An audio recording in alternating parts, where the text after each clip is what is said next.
നീചമായ അല്ലെങ്കിൽ എത്ര വിഷം കുത്തി നിറക്കുന്ന തരത്തിലുള്ള വാക്കുകളാണ് വിളിച്ചു പറയുന്നത്.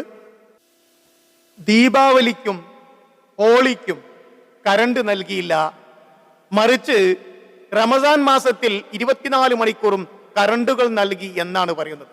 എത്ര നീചമായ രീതിയിൽ സമൂഹത്ത് അല്ലെങ്കിൽ രാജ്യത്ത് നല്ല രീതിയിൽ സ്നേഹത്തോടു കൂടി കഴിയുന്ന ജനങ്ങളുടെ ഇടയിൽ മതസ്പർദ്ധ വർദ്ധിക്കാനും തമ്മിൽ അടിപ്പിക്കാൻ വേണ്ടി തരത്തിലുള്ള വാക്കുകളാണ് ഇയാൾ വിളിച്ചു പറയുന്നത് എന്ന് ഒന്ന് നിങ്ങൾ ചിന്തിച്ചിട്ടുണ്ടോ?